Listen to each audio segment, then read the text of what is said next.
There is nothing I hate more than wasted time. Literally nothing. And there's nothing that your business possibility hates more than wasted time, because when you are just spending time because there's a meeting on the calendar, there's something that needs to be talked about, but there isn't a clear path forward, and you don't know exactly how that meeting is going to be profitable and purposeful, it is a waste of time, which is a waste of money, which is a waste of your growth. So we're not going to do that anymore. I'm going to jump right in to the mistakes that are so commonly made, ones that I've made in the past, things I've changed, and where I've seen the most momentum from these changes. Hey, I'm Liz Hartke. I help overwhelmed entrepreneurs become visionary CEOs in their businesses so that they can get beyond busy and step into their big next, their calling, because your business is meant to be a blessing, not a burden. Let's jump into it. First one is no defined purpose or outcome of said meeting. How often do you have, and I'm not just talking meetings with your team, but like how often do you have someone say like, oh, can I just pick your brain? And then you schedule a time on the calendar and you've blocked an hour, and now like you just gave an hour of your time with no great plan as to how this is going to serve you or them. It's just an hour of your time. Or you naturally book your meetings with your team or with clients that you're supposed to be pouring value into and getting a transformation for them, but there isn't clear objectives and path or purpose of that meeting and exactly how you're going to execute and create that transformation. That's the first thing that has to change. Most meetings just happen because it's Tuesday, not because they're needed. Now, within Luminary Leadership Company, we actually use personality styles to help with our meetings structure and how we do things, because different personalities in the team need different things to be fulfilled within those meetings to make them feel good and aligned. But on top of that, we want to know exactly like, what's the agenda? What are we talking about? And what's our goal? What are we coming out of this meeting having accomplished, not just talked about, right? Too often meetings are booked to talk about things, but not to progress things. And we want to progress things. As leaders, we often fall into the habit of meeting for the sake of communication, thinking that more meetings equals better alignment and better morale. And it doesn't. It does the exact opposite. So how do we prevent this? Every meeting needs to be able to answer these two super simple questions. Write these down. What is the purpose of this meeting? And what is the desired outcome? Those two questions will change the game for your meetings going forward. And you'll quickly realize, oh, this 90-minute meeting can be 15 minutes and it can be really effective. So what do we do instead? Well, we set an agenda.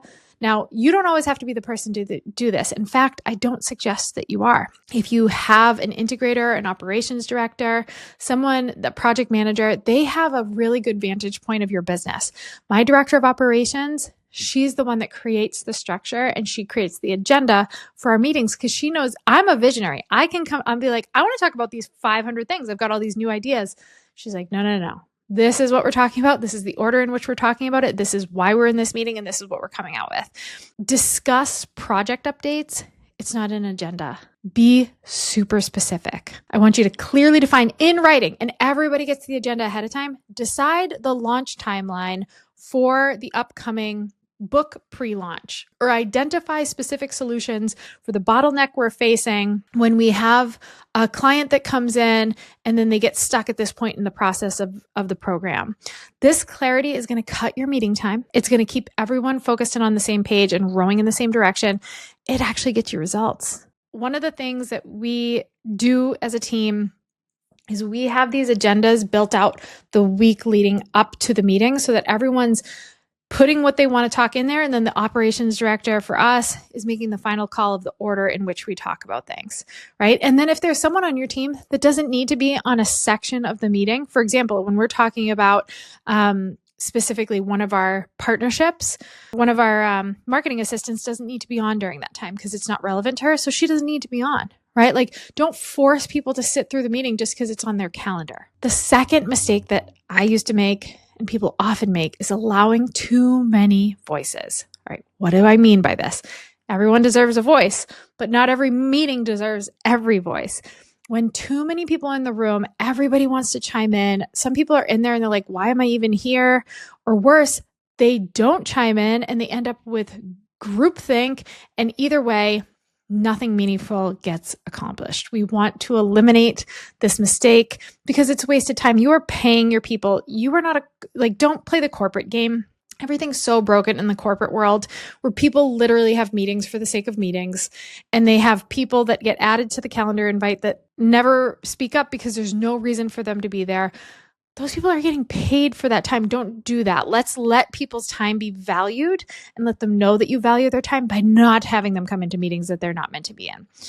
This often happens because we want to invite everybody. We want everyone to feel part of the team. When you have a small but mighty team, there's a difference though between including everybody and being totally inefficient and ineffective. And you don't need 10 people in every meeting to move forward, right? If you're having a marketing meeting, who's touching the marketing plan? Who is part of the execution of the marketing plan? Those are the people in the meeting. When you're having a meeting related to finances, who needs to know this information, right? When you're having a team meeting, if your team meetings are a little bit longer, how can you chunk them out so that the people that aren't relevant to certain sections of the meeting can hop off early because it's not a piece of their, what they do within your business. And one of the things you can do is just ask yourself, who needs to be in this room? Think about what you're talking about and you'll know what you're talking about because now mistake one that we've corrected is you actually have an agenda and you know what you're talking about. You can quickly look through it and say oh, we don't need this person in the room. I'll let them know. And if it isn't critical to the outcome, they don't need to be there, period. Sometimes there are vision meetings and you want the whole team involved, or there are things that getting everybody on the same page or planning for an event that everybody's touching, totally different thing. Keep meetings tight. 3 to 5 core people max is ideal. And for others who need updates, send a recap, right? They can get an email recap. You have AI in your Zoom meetings now. It creates it for you and send it out. Less noise, more progress. I have a lot of personality types in my team who love connection. This is great, but it can also become incredibly ineffective, right? The first 15 minutes, the first 10 minutes are not going to just be small talk, right? So you can open up a window prior to the meeting. Hey, if anybody wants to catch up, hop on 5 minutes early and catch up. Or if you know you have people that they want to feel connected to you. I'm not saying be all business all the time, but the first 3 minutes, check in. And then have enough personal relationship with your team members that they don't need the meeting for that small talk because you're talking to them all the time, right? You're always in connection. You have a great relationship with them. They're not desperate for that connection in that relationship right there in that meeting where you're trying to be effective. Let's talk mistake number 3. Failing to end with clear action steps. If you end a meeting without clarity, it's a waste of a meeting. So meetings without clear takeaways are like leaving a movie halfway through, not understanding the plot line. You're confused, so is everyone else.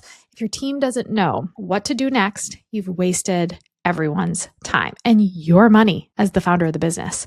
So why does this happen? We get so focused on discussions and talking things through, which is a little bit of a dopamine hit because we're coming up with ideas and we're iterating and we're ideating and it's fun, that we forget the point of the meeting, right? We forget that action is the point of the meeting.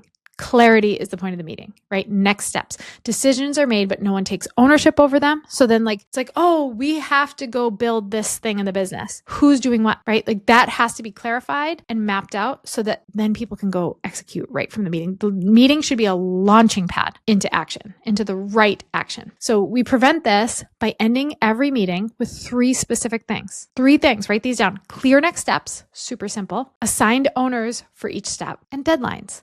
The way we do this is that everything we talk about in the meeting, there are notes, and then it gets translated we use Asana as our project management system. It gets translated into Asana. So there are tasks, everything, within an hour of the meeting being completed, we know exactly the action steps. We know who owns it. We know who's doing what, when, and who taps in on the next step. So we can visually see it. It's not just in a Google Doc of notes. It's clearly mapped out in a project plan. We've made a rule in the team that no meeting ends without clarity on who's doing what by when. And trust me, that one shift is going to alleviate so much stress for you. Quick little bonus tip. Meetings don't happen all day, every day. Do not let them bleed throughout your week. Have specific days and blocks of times you take your meetings. I used to have them Monday morning, Monday mid-afternoon, Tuesday afternoon. They'd just fall whenever my calendar had an open block. Now those blocks are designated for other things. If you haven't watched previous videos, you need to go back and binge those because I explained the Visionary CEO schedule. If you don't yet have that template, you can grab it in the description. Game changer. But you can see where the block falls, where you have your meetings. Mine are Tuesday and Thursday afternoons only. In the previous video, I talked about energy zones of your day.